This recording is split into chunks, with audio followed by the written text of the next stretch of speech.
Notes on the corruption of the New Age spiritualism movement, American Gnosticism, progressivism, and the brainwashed cult of radical feminism and transhumanism.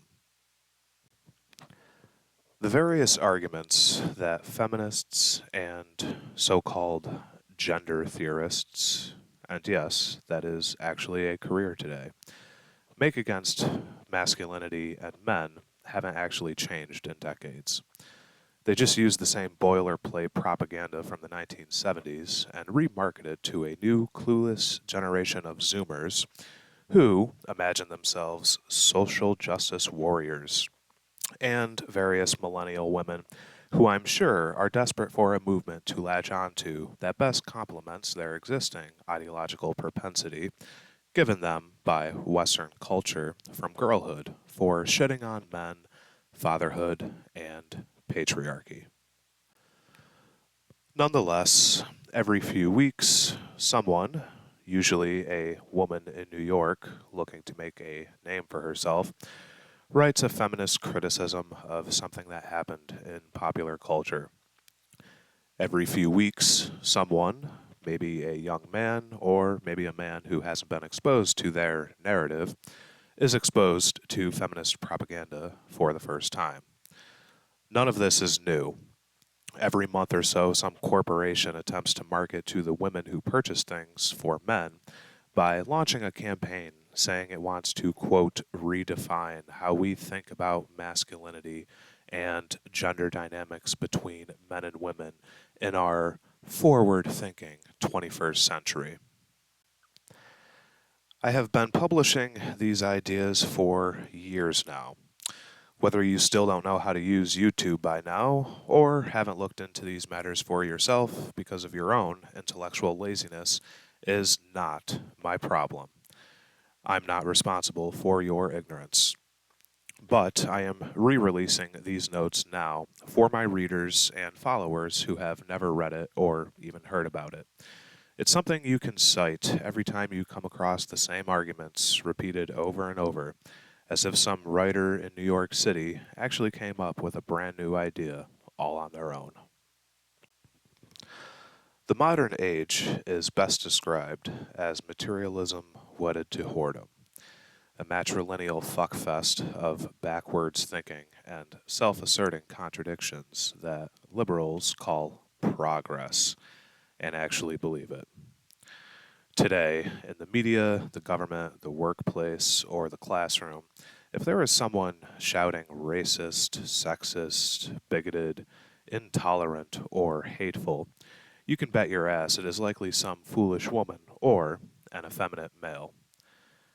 Instead of serving their own tribes, these people have merely become the useful idiots of globalized financial interests that use their newfound political influence to mommy us all, protect us from risk, and rationalize away any meaningful tribal bonds that could stand in the way of global commerce or could bring men glory. Because the masculine mindset of wisely excluding people from your groups and setting clear objective standards and boundaries with people who are, more often than not, imbeciles, strangers, or else your enemies, who clearly do not share your own life values is, quote, bad for business, in the soft, motherly mind of the pathological matriarchal thinker who just wants to wrap the whole world in a blanket of comfort zones and safe spaces. A kumbaya world where no one believes sincerely in any religion anymore. Men are culturally castrated to speak in a very soft way so that no one ever has their precious feelings hurt, and where the inflated egos of every brain-dead selfie queen bimbo today never shatters under criticism when anyone with common sense just calls them out as the idiots they really are. This is why you are told in virtually every social sphere that to be a, quote, good person, at least by their standards, you will, quote, care about people who you don't even know and obviously who don't even care about you or what you believe in. It's also why you are told you should care about or support whatever current social justice cause or media outrage is being shouted about on every soapbox today, typically by divorced, loveless feminists. Women really just looking for easy clickbait, clout, and sympathy as victims. The reality is that most people really don't care about any of this, but they know society rewards people who pretend to care, and so they pretend to give a shit. And they play that game well. Personally, I no longer find it necessary to comment every time some feminist blogger or columnist or Hollywood actor or neoliberal college professor makes some outrageous statement about, quote, toxic masculinity, or how men and women are equals, or how gender is malleable, and how important the use of pronouns are. I read articles of interest to me, but overall, I don't follow mainstream news anymore. I know enough to know that we live in a flaccid, failing, feminized culture where men and women have just gradually become more pathetic and less than they are by nature over time.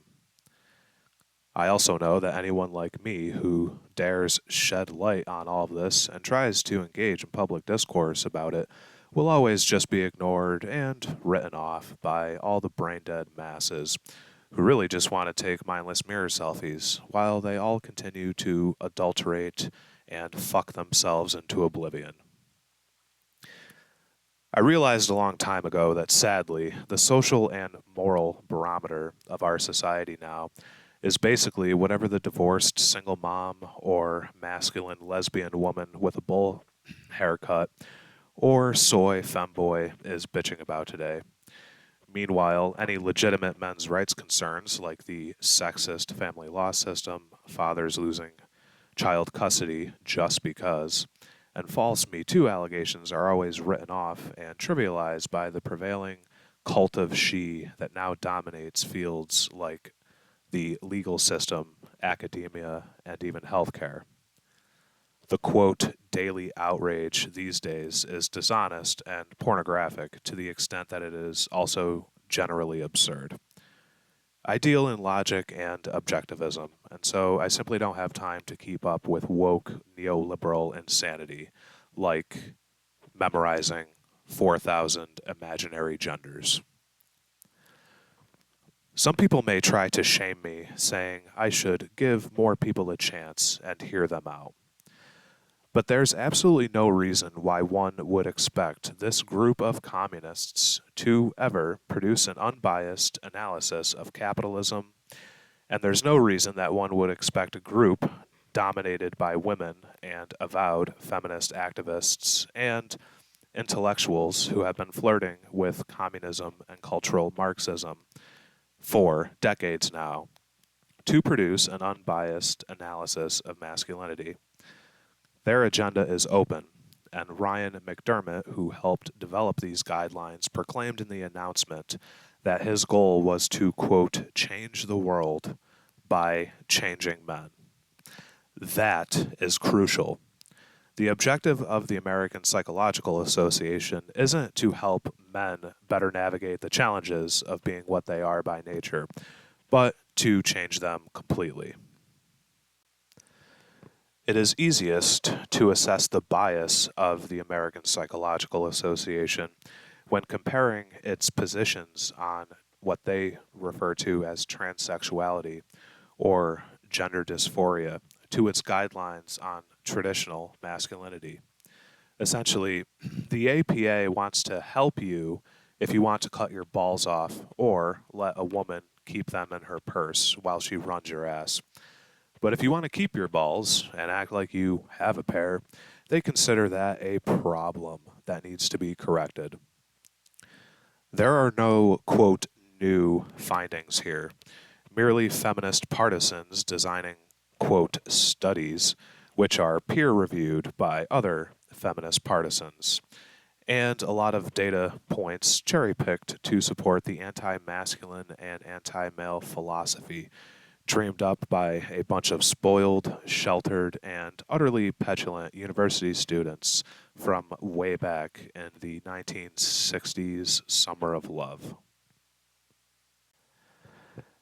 Any social justice movement today, like Black Lives Matter or feminism, is all really just social gossip about brainwashed and truly confused and lost people who I do not want or need to know, and really don't need in my life and business. I don't care what those people think about anything. I don't need, quote, life advice from idiots who are simply incapable of nuanced thought to begin with. When it comes to discussions of human nature, objectivity is a lie. Ideology is normal. Bias is the rule. People have different ideas about what is good and right. The extent to which these people are either brazen or completely blinded by their own bias is evident in their laughable discoveries, as they call it. All the power of institutions like colleges, governments, workplaces, and smut feminist rag newspaper companies comes from the popular assumption that they are conducting some kind of science or reporting, quote, objectively. Well, they're not. The American Psychological Association informs us that research, led by Omar Yusuf, PhD, found that men who bought into traditional notions of masculinity were more negative about seeking mental health services than those with more flexible gender attitudes. A research grant is hardly required to figure out that men are wary about seeking help from people who openly despise them and all of their life values. The perception that psychologists will generally take a woman's perspective on any issue is not new. And certainly, this will now become a self-fulfilling prophecy, and it will be backed up triumphantly with more, quote, evidence. Why would any masculine man trust these people with a simple questionnaire, much less let them mess around with his head? I certainly wouldn't. There's absolutely no reason to believe these partisans have any interest whatsoever in helping men to do anything but conform to their agenda.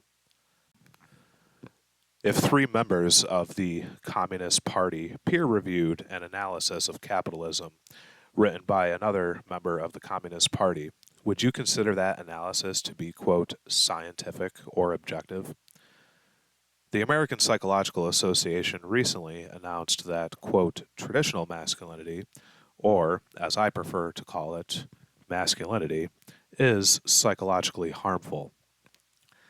They claim that this designation is based on 40 years of peer-reviewed research, but in fact it is based on 40 years of people with the same philosophical and political bias repeating and affirming their beliefs back and forth to each other in a closed circle in which dissent is routinely dismissed or punished. The American Psychological Association's membership is 58% female, and upwards of 75% of the graduate students in psychology are female. While men hold many of the industry's highest honors and highest paying jobs, there is clearly a massive feminine bias in the profession's growing base. And this is something else that we see in healthcare and academia today. Ronald F. Levant, the co-editor of the report and former president of the APA, is himself a feminist activist, having edited several books on new masculinities, as he calls it, which steer men into the service of the feminist agenda. I've gotten into the field of gender studies over the years precisely because all the so-called experts on masculinity today are actually anti-masculine men and man-loathing women who hate men and masculinity to begin with. Maybe it's just me, but I don't trust those people to give me or anyone advice on how to be a man or what a man is. The field of masculinities was pioneered by a transsexual, Raywin Bob Connell, a guy who hated men and hated being a man so much that he decided to become a woman. Bob and the American Psychological Association report both distinguish, quote, traditional masculinity, characterized in their words by stoicism, competitiveness, dominance, and aggression, from the masculinities of males who have, quote, more flexible gender attitudes. People like Connell may suggest that masculinity is merely a phenomena informed by the culture a man lives in, something in their view as trivial as changing clothes, something he obviously believed when he rejected his own masculinity and chose to become a woman. But he is still wrong.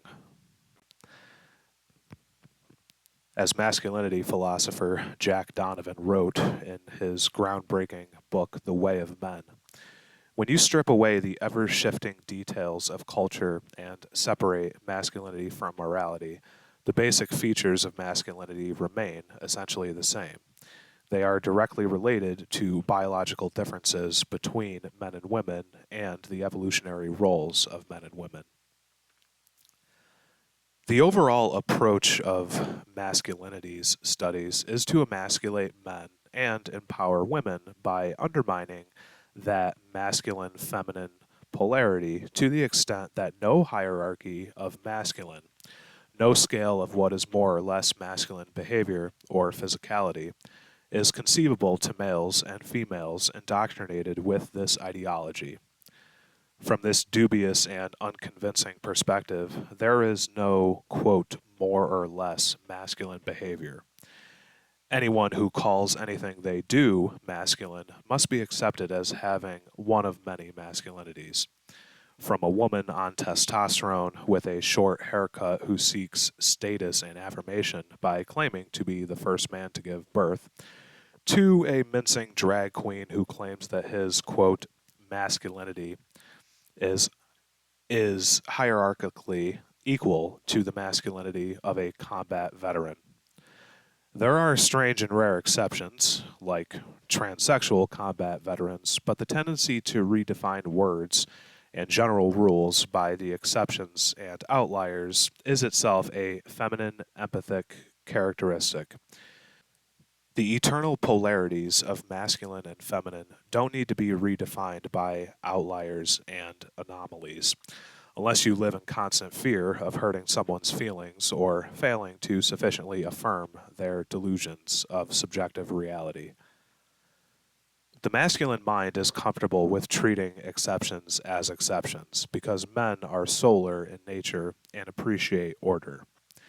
The feminine urge wants everything to be equal and the same as it hugs the world back into an amniotic void of comfort and darkness, which is why horizontal thinking, which is the ethos that primarily guides domestic and foreign American policies today, and that of many nations in the West, like the UK, France, Germany, and England, is more accessible to the agendas of globalism, particularly in the minds of females.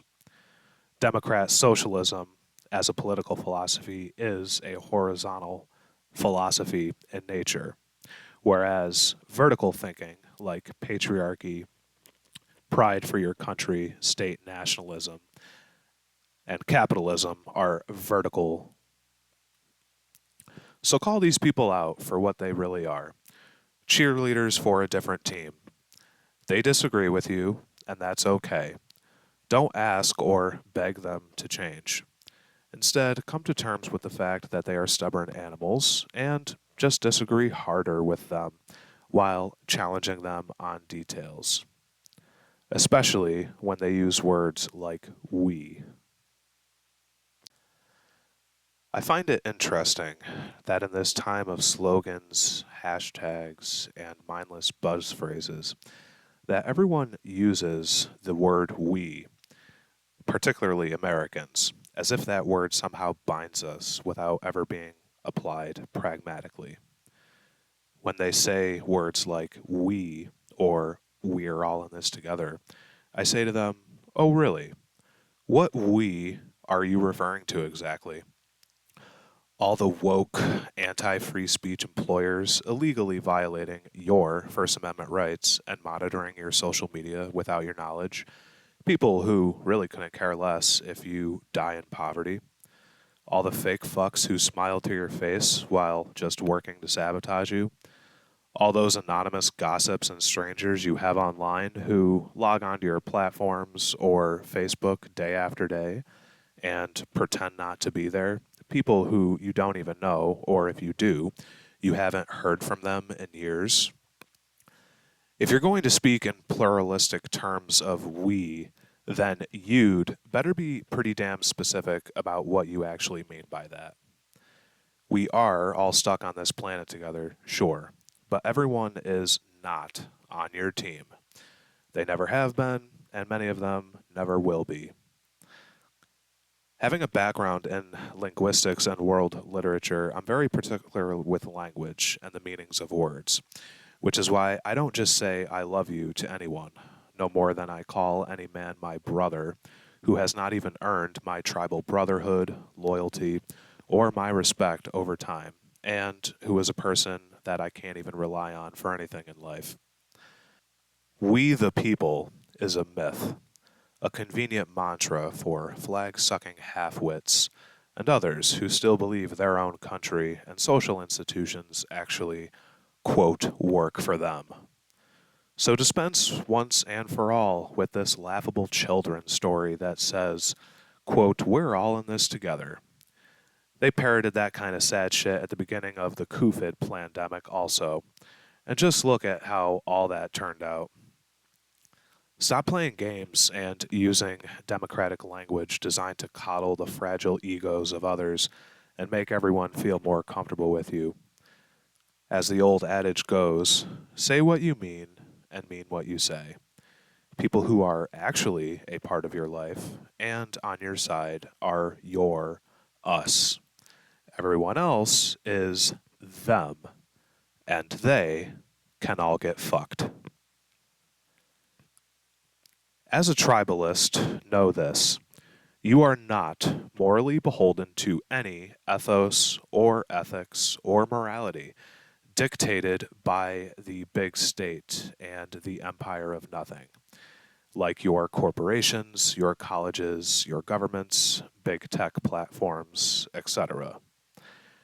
And if you're a real man and you're going to be the master of your own fate, then you choose your own values. Period.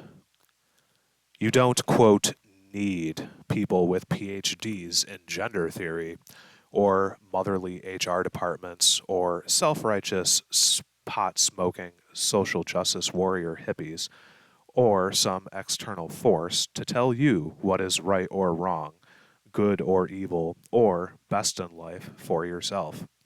And you sure as hell don't need their approval of you. In the 1970s, biochemist and writer Isaac Asimov was skeptical about having a free press, considering that out of 200 million Americans who attended schooling, an overwhelming percentage couldn't even read or comprehend, much less think for themselves. He proposed that those intellectually failed people who always demand, quote, the right to know the truth, sacrifice their rights to know the truth about anything because of their own apathy and indifference to politics, activism, and public affairs. He also aptly noted, there has always been a cult of ignorance in the United States, guided by the false notion that democracy somehow means my ignorance is just as good as your knowledge. And with the events of the past years in America, ever since COVID, this new twilight zone of insanity and kismet fuckery we now find ourselves in, I have to agree with him. We may be at the height of technological advances, but ironically, we still remain pretty ignorant and stupid as a species. Even most conservative political factions, if that's what they want to call themselves, have no idea about the ongoing war of feminism against men, masculinity, and fatherhood. And if they do, then they sure as hell have nothing to say about all of it. no more than they are going to ever offer you any solutions to these very serious cultural problems. We are not actually progressing over time. We're just going backwards on the evolution charts as a species. And we're probably just going to plunge into another civil war or dark age eventually.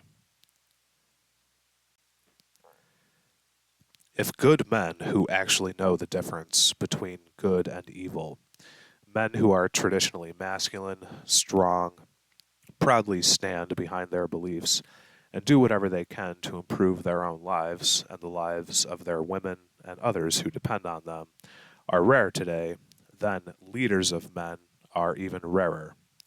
And personally, I only know a few of those men. Leaders of men are not interested in your opinion of them. They are not looking for your approval.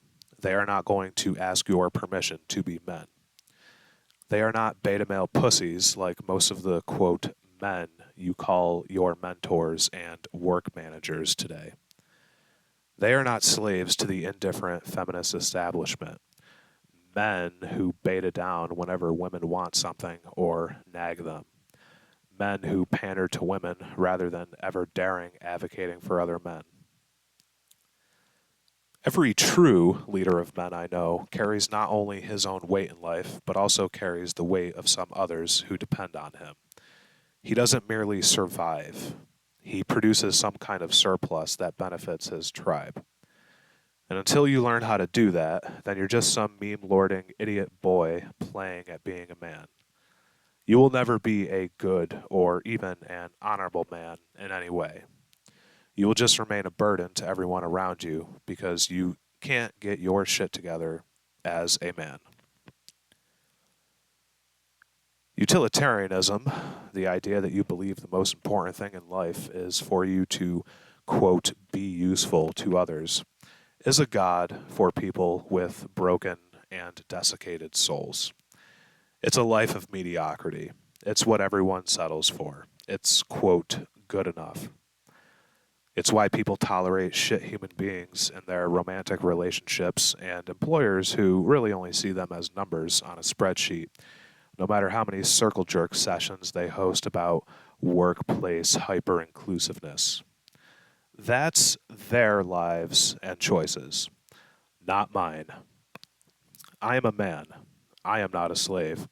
So personally, if someone wants me to do something, I ask, what's in it for me? What am I actually gaining from this negotiation? They had better give me damn good reason to even consider their proposals.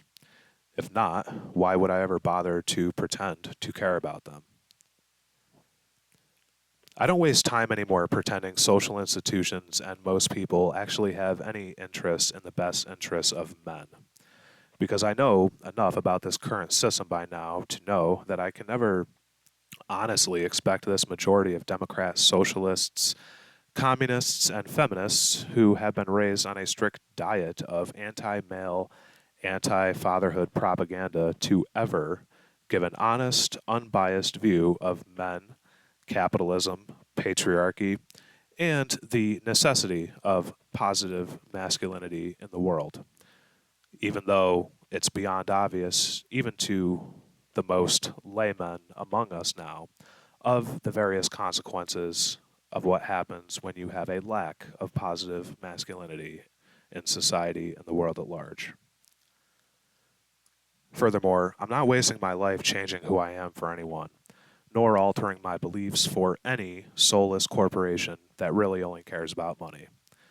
And I'm certainly not doing it for any foolish woman or indignant slut or some fringe demographic of people I don't even know or care about. I've pushed for years for people to finally de-universalize morality because all ideas, religions, and beliefs are not created equal, nor do any of them actually logically and consistently complement themselves when applied pragmatically in terms of their respective epistemologies. This is why many Christian sects often fragment off into fringe cults that don't even adhere to original Judeo-Christian doctrine. Robin Dunbar's research shows the human brain is only neurologically wired to care, and I mean really care, about 250 people or so. You can't possibly maintain any more meaningful human relationships than that. Studies have shown that human beings can't even successfully conceptualize a group of 1,000 people per se in their brains, much less attend to their every whim, wish, and hurt feelings as if they were some omniscient God. So anything that you're told to, quote, care about today by all the spoiled suburban yuppie college kids, unwashed hippies, and other wannabe social justice warriors is really just bullshit. Personally, I don't waste my time, wisdom, or words anymore discussing ideals like ethics or morality with the citizens of the Empire of Nothing, because the entire intellectual topography of the empire is feminist and so gossip driven by nature, and it consists primarily of hypocrisies and self asserting contradictions. And the only purpose of those contradictions is to change the meaning of powerful words. Why? Change the meanings of words, and you effectively change how people think and live their lives. Citizens in spirit of the Empire of Nothing are merely celebrity-worshipping consumerist drones and mind slaves. Lonely people with no core tribal bonds in life, so they all float adrift in this global economy, always seeking meaningless, fleeting pleasures like mall shopping, hookup sex, alcohol and drugs, and buying the newest Apple iPhones to virtue signal their perceived social status. Meaningless pursuits that will never actually satisfy them or bring their lives purpose. So why bother with these fools at all? What is to ever be gained by speaking to and dealing with people you're not even invested in, who are not invested in you either? Not my people equals not my problem. Recite that like a prayer. At any rate, if being more afraid these days of your own employers and governments taking away your liberties like free speech and your guns than you are of your country's external enemies is any measure of totalitarian tyranny, then the past 20 years have shown us that America's own progressive totalitarian thought crime police state is clearly headed that way. You can see these ideas anywhere and everywhere you look now, especially in the West. It is essentially a fantasy spoon-fed to all that indoctrinates people to believe that it is their responsibility to ensure the happiness of everyone everywhere in the whole world. It ultimately requires people to do what everyone knows is impossible. Love everyone on the planet, all 8 billion plus of them, equally. But no sane person truly thinks or acts this way. Humans are a tribal species by nature. Men can be compassionate to others they don't know, and women have a tendency, like children, to show sympathy and love to just about anyone, which is often their weakness that gets them into trouble. But on any given day, and especially when shit really hits the fan for us in life, we'll usually only take care of our own first and foremost. That's just the way of people and the world. Think about it. How many people do you sincerely care about and love? And I don't mean all those people in your DMs, texts, and on your Facebook account you haven't heard from in years, who you couldn't actually rely on for anything if you called them today. If it were life or death between those total indifferent strangers and people you know, love, and care about, who would you choose? People of modernity need to finally realize that love is not unconditional, or at least it does not function properly when applied unconditionally. Think of the absurdity of a whore telling one man she, quote, loves him, That's a pretty laughable statement coming from a woman who sleeps with whoever pays her or gives her attention. Same concept applies here. What liberals fail to understand is that love by nature is a discriminatory act. You're placing a value on someone you don't place on anyone else. You're willing to make sacrifices for them that you don't make for anyone else. That's what makes love special to begin with. Otherwise, it's just public theater that means nothing. Caring and loving very discriminately for a few will allow you to have much more meaningful relationships and actually know people, as opposed to being expected to go through the motions of pretending to care about people. Quote, we is simply who is left when shit gets real for you in life. If you're dedicated to tribalism, then only spend your time, energy, and attention on your us. Fuck everyone else.